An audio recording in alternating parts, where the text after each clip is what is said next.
Comunidade e amadurecimento pessoal.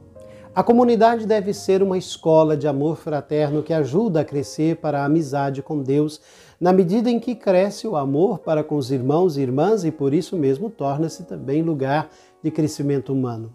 O caminho é exigente, pois implica a renúncia de bens pessoais apreciáveis, mas não é impossível acrescentar outros muito mais valiosos.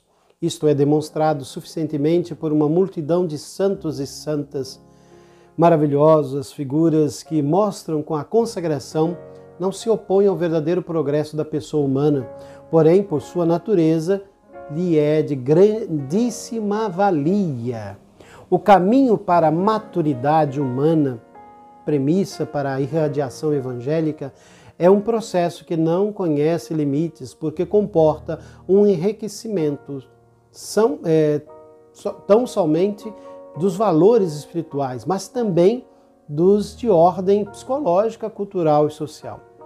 As grandes mudanças acontecidas na cultura e nos costumes orientadas para as realidades terrenas e imediatas deturpam os valores existenciais e espirituais. Por isso exigem uma especial atenção em algumas áreas nas quais as pessoas hoje parecem particularmente vulneráveis. O processo de amadurecimento acontece na própria identificação com o chamado divino. Uma identidade incerta pode impelir, especialmente nos momentos de dificuldade, para uma autorrealização mal entendida. Com necessidade extrema de resultados positivos, de aprovação da parte dos outros, com exagerado medo do fracasso, de depressão pelos fracassos ou não sucessos, por assim dizer. A identidade da pessoa consagrada depende do amadurecimento espiritual. É óbvio do Espírito Santo, que impele a conformar-se a Jesus Cristo, conforme aquela particular modalidade que é dada pelo carisma originário, mediante pelo Evangelho, para os membros do Instituto ou da congregação. Muito importante é, pois, a ajuda de um mestre espiritual que conheça bem e respeite a espiritualidade e mais. A missão do Instituto, a missão do movimento, a missão da comunidade, para discernir a ação de Deus que acompanha o indivíduo no caminho do Senhor e nutrir a vida com solidez na oração vivida. Não há crescimento sem este acompanhamento. Além do mais, o próprio crescimento cultural ajuda a enfrentar os desafios da missão, para elaborar respostas adequadas pelos quais o Evangelho se torna continuamente resposta íntegra e seletiva, integrando-lhe as forças positivas e purificando-as. Enfim, a vida fraterna em comum exige da parte de todos um bom equilíbrio psicológico dentro do qual possa amadurecer a vida afetiva de cada um. Componente fundamental desse amadurecimento é a liberdade afetiva, graças à qual o consagrado, a consagrada, ama sua vocação e ama de acordo com o chamado.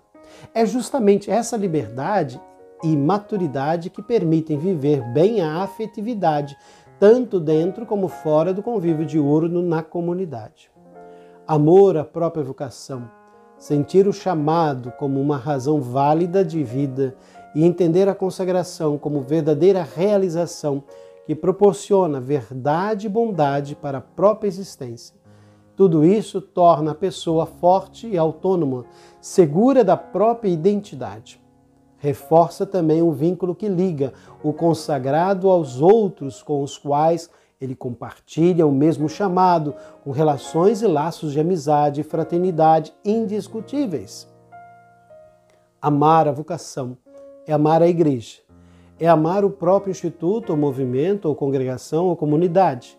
É sentir a comunidade como verdadeira família, onde o consagrado deseja ser um sinal límpido de amor de Deus. Isto é, não usurpa e nem possui, mas quer o bem do outro, com a mesma benevolência de Deus. Ou seja, aquele amor que levou Jesus à cruz, sem nunca ter duvidado do amor do Pai.